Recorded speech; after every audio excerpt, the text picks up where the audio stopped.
आज का टॉपिक है हमारा सब्स्टिट्यूशन मेथड, मतलब प्रतिस्थापन विधि। इस मेथड में जनरली क्या होता है कि दो इक्वेशंस होती हैं हमारे सामने, जो दो इक्वेशन x और y में हमें रिलेशन बताती हैं अलग अलग। तो एक इक्वेशन में से किसी भी एक वेरिएबल की वैल्यू दूसरे वेरिएबल के टर्म में हम निकालेंगे एक इक्वेशन से, और उसी वैल्यू को हम दूसरी इक्वेशन में उस वेरिएबल की जगह रख के उन दोनों को सॉल्व करेंगे सेम वेरिएबल के लिए। वहाँ से एक वेरिएबल की वैल्यू निकालेंगे, फिर दूसरे वेरिएबल का रिलेशन हमें पहले ही फाइंड आउट कर चुके हैं। फॉर एग्जाम्पल हम लिखें x plus y is equal to 14। ये पहला रिलेशन है x और y में, पहली इक्वेशन के रूप में। दूसरा है हमारे पास x minus y is equal to 4। ये आपका एक्सरसाइज का पहला क्वेश्चन है, 3.3 एक्सरसाइज, और इसको हमें सब्स्टिट्यूशन मेथड से सॉल्व करना है। तो हमारे पास दो रिलेशन है x और y में, जो दो इक्वेशन के फॉर्म में है। सपोज करो ये इक्वेशन 1 है, ये इक्वेशन 2 है, ऐसे हम नाम दे रहे हैं इनको, ठीक है। दूसरी इक्वेशन में से हम x की वैल्यू फाइंड करें y के टर्म में। दूसरी इक्वेशन ये हमारी x minus y is equal to 4। तो x की वैल्यू हम y के टर्म में निकालेंगे तो y उस तरफ चला जाएगा। x की वैल्यू क्या आएगी? 4 प्लस वाई। ये आई हमारी x की वैल्यू सेकेंड रिलेशन में से y के टर्म में। अब इस वैल्यू को आप x की जगह फर्स्ट इक्वेशन में रख दीजिए, क्योंकि आपकी x की वैल्यू क्या आई है? 4 प्लस वाई, और इसी x की वैल्यू को आप इस इक्वेशन में रख सकते हैं। इसको आप सब्स्टिट्यूट करिए, x की वैल्यू को फर्स्ट इक्वेशन में सब्स्टिट्यूट करिए, प्रतिस्थापित कीजिए, इसीलिए इसका नाम है इस सब्स्टिट्यूशन मेथड। चलो रखो 4 प्लस वाई, ये हमने केवल x की जगह रखा है, प्लस y जो था पहले से ही इक्वेशन में, इज इक्वल टू 14। अब देखो ये दो वेरिएबल वाली इक्वेशन एक वेरिएबल के टर्म में हमारी कन्वर्ट हो गई है, जिसमें इसमें वेरिएबल क्या है? केवल y हमारा, ठीक है। तो y के लिए सॉल्व कर लो, फिर 4 प्लस ब्रैकेट ओपन कर लो, y प्लस वाई 2y हो जाएगा, is equal to 14। 2y is equal to 10। 14 minus 4 is equal to 10। 2y और y इक्वल टू कितना आ जाएगा? 5। 2 5 10। तो y की वैल्यू हमारी क्या आ गई? 5। अब हमें चाहिए x की वैल्यू। तो x की वैल्यू हमें कैसे मिलेगी? x और y में एक रिलेशन किसी में भी आप रख दो, x की वैल्यू y की वैल्यू आ गई, इन दोनों में से किसी भी एक इक्वेशन में आप y की वैल्यू रख दो, x की वैल्यू आ जाएगी। यही रिलेशन था हमारा सेकेंड इक्वेशन से जो निकाला था, इसी में आप y की वैल्यू 5 रख दो, तो x की वैल्यू कितनी आ जाएगी? 4 प्लस वाई था, तो x will be 4 plus 5 which will be equal to 9। तो ये हमारी x की वैल्यू आ गई 9 और y की वैल्यू आ गई 5। मतलब ये दो लाइंस होंगी, कैसे भी होंगी, इनका एग्जैक्ट नियम डायग्राम बना रहे। तो ये दो लाइंस कहाँ इंटरसेक्ट करेंगी? इनका पॉइंट ऑफ इंटरसेक्शन क्या होगा? एट, सपोज करो ऐसी बन रही, एक्चुअल डायग्राम नहीं है, जनरली है, ये हमारा ओरिजिन है और ये x डायरेक्शन है, ये y डायरेक्शन है। कोई भी दो लाइंस हैं, सपोज करो ये है x plus y equal to 14 और ये है x minus y is equal to 4। तो ये दो लाइंस कहाँ इंटरसेक्ट हो रही? इन दोनों को सॉल्व करने के बाद क्या हमारा सॉल्यूशन आया? x is equal to 9 and y is equal to ये डिस्टेंस 5, 9 और 5, ये हो जाएगा इस इक्वेशन का हमारा सॉल्यूशन। मतलब दो लाइंस है तो उनमें मैक्सिमम एक कॉमन पॉइंट हो सकता है, ठीक है। यदि वो लाइन कोइंसिडेंट नहीं है, यदि तो कोइंसिडेंट है तो इनफाइनाइट कॉमन पॉइंट्स होंगे, लेकिन यदि इंटरसेक्ट कर रही है तो एट मोस्ट एक कॉमन पॉइंट हो सकता है। इनमें कॉमन पॉइंट क्या है हमारा? x equal to 9 and y equal to 5, ठीक है। इनका डायग्राम भी बना सकते हो आप। खैर उसको छोड़ो, वो आप बना सकते हो वैल्यू पुट करके, वो कोई ऐसा बड़ी बात नहीं है। तो बेसिकली मेथड सब्स्टिट्यूशन का मतलब क्या है, एक इक्वेशन में से, जैसे सेकंड इक्वेशन थी हमारी, इस इक्वेशन में से हमने एक वेरिएबल की वैल्यू जो यहाँ x था उसकी वैल्यू हमने दूसरे वेरिएबल के रूप में निकाली जो यहाँ y था, x की वैल्यू y के रूप में निकाली। फिर इसी वैल्यू को आप फर्स्ट इक्वेशन में से, फर्स्ट इक्वेशन में या जो भी इक्वेशन बची है उसमें रख के आप उस वेरिएबल के लिए उस इक्वेशन को सॉल्व करो, उसमें से एक वेरिएबल की वैल्यू आएगी, उस वेरिएबल की वैल्यू दूसरी फर्स्ट रिलेशन में रख दो जो आपने निकाला था, तो उससे आपकी दूसरे वेरिएबल की वैल्यू आ जाएगी। ये होता है सब्स्टिट्यूट करना। y की x की वैल्यू हमने y के रूप में यहाँ सब्स्टिट्यूट करी।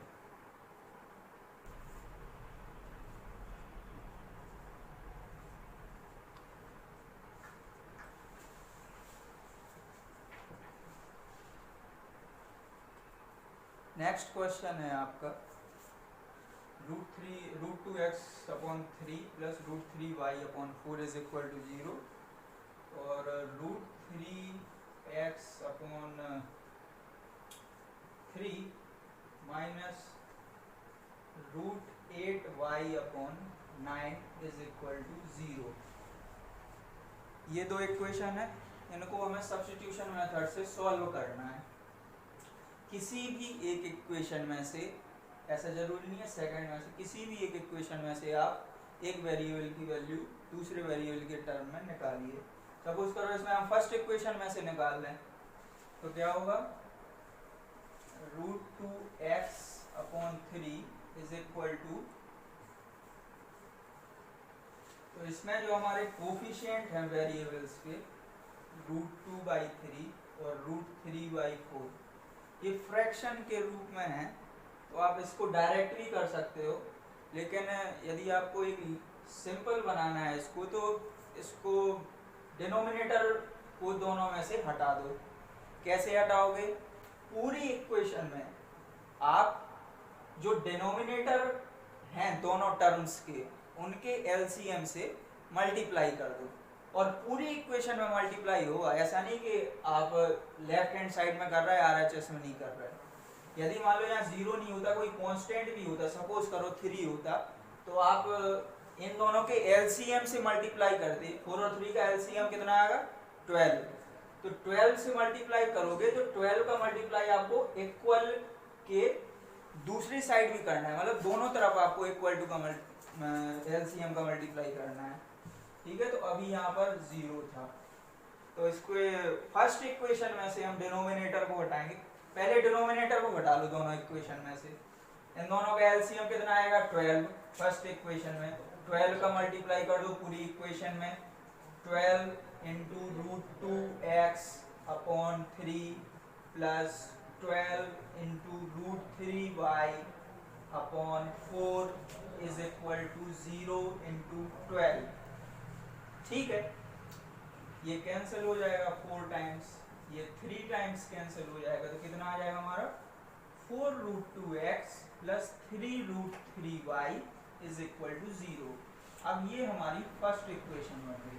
यही इक्वेशन को हमने दूसरे फॉर्म में इस तरह से लिख लिया। इसमें से आप डिनोमिनेटर को एलिमिनेट कर दो। 3 और 9 का एलसीएम कितना आएगा, 9, तो 9 का मल्टीप्लाई इक्वेशन के दोनों साइड कर दो, तो कितना हो जाएगा 9 into root 3x/3 minus 9 into root 8y/9 is equal to 0 into 9। तो हमारी दूसरी इक्वेशन क्या बन जाएगी, 3 से 3 टाइम्स कैंसिल हुआ, 9 से 9 टाइम्स और वो 0, तो 3 root 3x minus root 8y is equal to 0। ये हमारी दूसरी इक्वेशन बन गई। इसी इक्वेशन को हमने इस फॉर्म में लिख लिया है। ठीक है, ये बन गई हमारी दूसरी इक्वेशन और ये बन गई है हमारी पहली इक्वेशन। अब हमें इन दोनों इक्वेशंस को सॉल्व करना है। ठीक है, तो किसी भी इक्वेशन में से आप x की वैल्यू y के टर्म में या y की वैल्यू x के टर्म में निकाल के देख लो। सपोज करो इस फर्स्ट इक्वेशन में से हम y की वैल्यू x के टर्म में निकाल के देखें तो कितना आएगा फर्स्ट इक्वेशन में से from equation first 4√2x plus 3√3y is equal to 0। तो हमें y की वैल्यू x के टर्म में निकालना है, ठीक है, किसी की भी निकाल सकते हैं। तो 3√3y is equal to -4√2x और y is equal to -4√2x upon 3√3। ये आ जाएगी हमारी वैल्यू y की वैल्यू x के टर्म में। अब इस y को आप y की वैल्यू जो x के टर्म में आई है इसको आप दूसरी इक्वेशन जो हमारी इस फॉर्म में रिड्यूस हुई थी इस इक्वेशन में रख दो, ठीक है। तो रखते हैं, चलो। पुटिंग y इक्वल टू ये इन इक्वेशन 2, तो रखो 3√3x -√8, ठीक है। यहाँ तक तो इक्वेशन में से हमने एज इट इज लिख दिया। फिर y की जगह में क्या रखना है, -4√2x अपॉन 3√3। तो ये -4√2x अपॉन 3√3, ठीक है, इक्वल टू 0, जो हमारा इक्वेशन में था। अच्छा, ये माइनस और माइनस मल्टीप्लाई होगा तो दोनों प्लस हो जाएगा, ठीक है।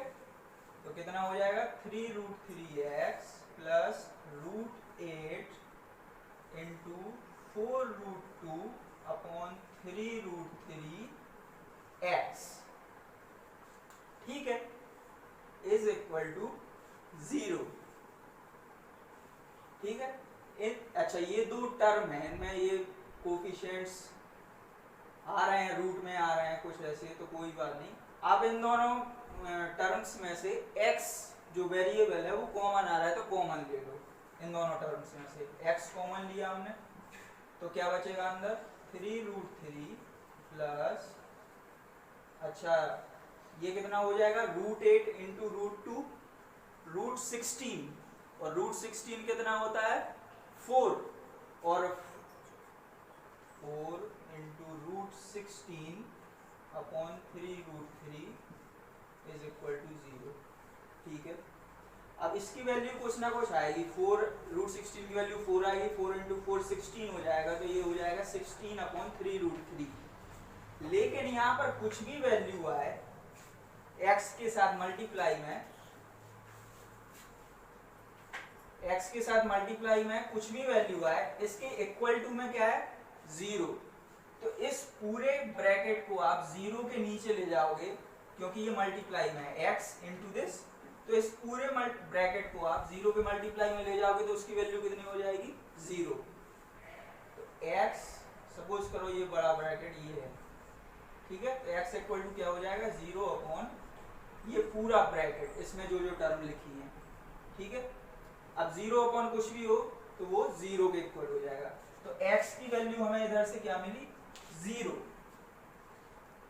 ठीक है, x की वैल्यू मिली हमें 0 इस इक्वेशन में y की वैल्यू रखने से।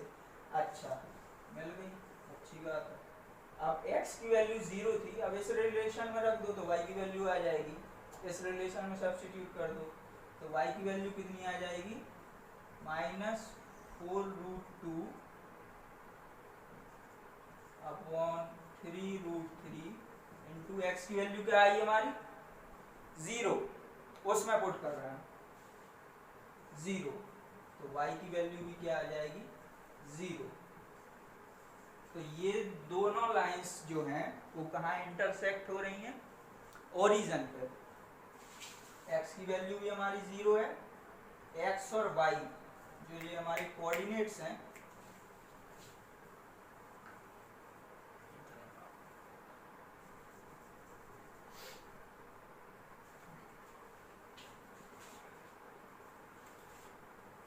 x और y जो हमारे कोऑर्डिनेट्स हैं पेयर आया है, वो हमारा क्या आया है 0, 0, और ये कोऑर्डिनेट किसका होता है? ओरिजिन का। ठीक है, तो ये दो लाइंस कहाँ इंटरसेक्ट हो रही हैं? ओरिजिन पे।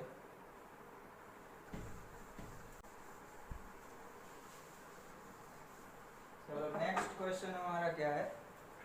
तो ये सारे क्वेश्चन जो है वो इसी मेथड से हो जाएंगे आपके। एक इक्वेशन में से सब्स्टिट्यूट करो, दूसरी इक्वेशन में रखो, दोनों वेरिएबल्स की वैल्यू निकालो और वो आपका पॉइंट ऑफ इंटरसेक्शन हो जाएगा इन लाइंस का। ठीक है, लीनियर इक्वेशन है तो लाइंस डिनोट कर रही हैं ये इक्वेशन। सेकंड क्वेश्चन है हमारा 2x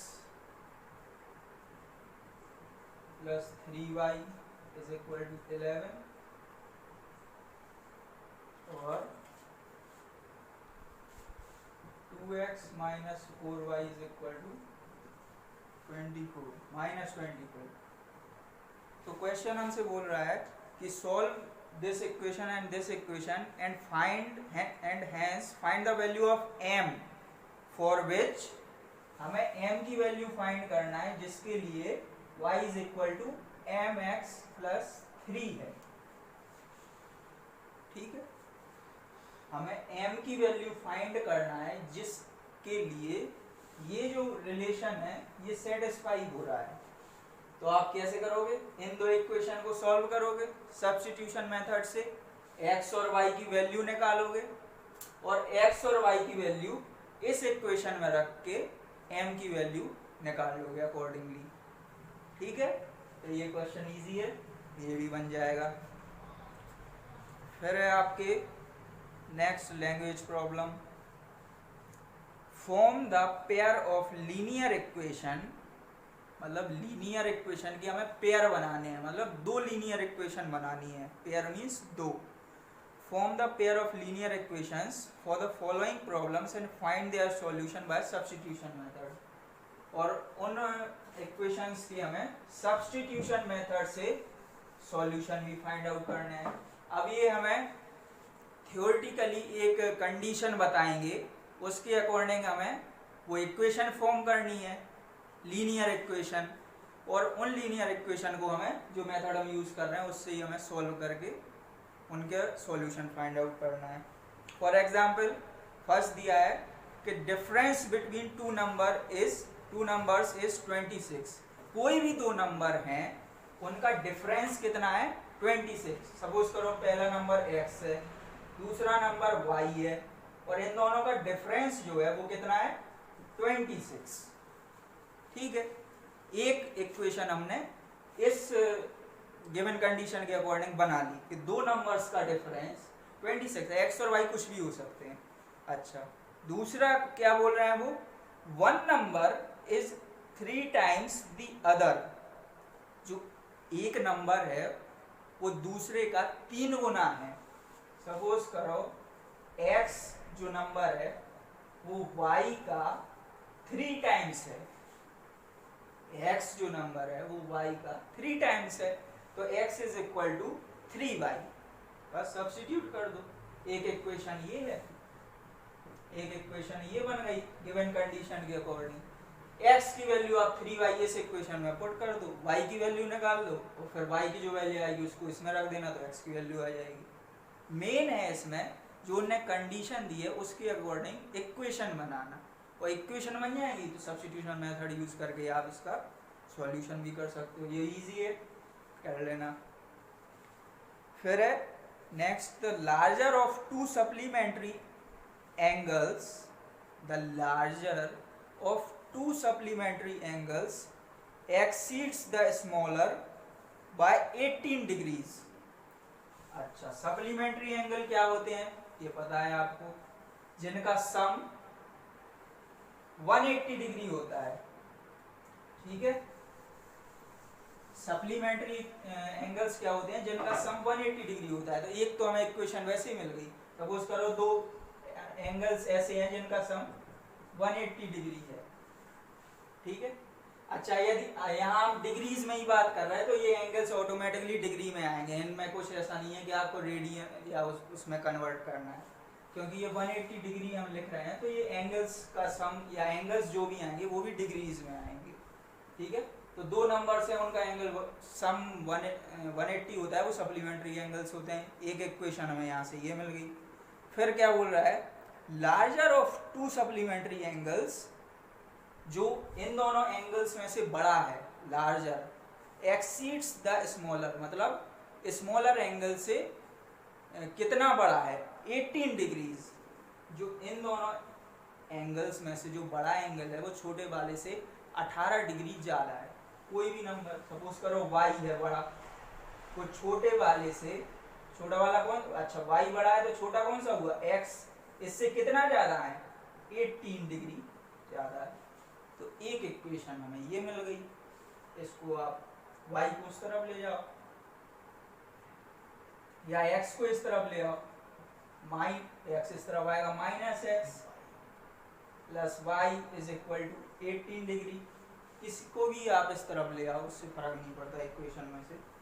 तो एक इक्वेशन आपकी ये बन गई, एक इक्वेशन आपकी ये बन गई। इन दोनों में से किसी की भी वेरिएबल की वैल्यू आप सब्स्टिट्यूशन मेथड से दूसरी इक्वेशन और रख के सॉल्व कर लेना, तो इजीली सॉल्व हो जाएगा। एक्स वाई की वैल्यू निकाल लेना, इजी।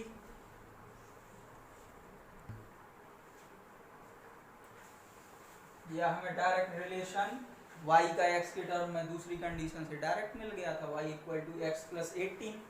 इसी की वैल्यू आप इसमें पुट कर दो,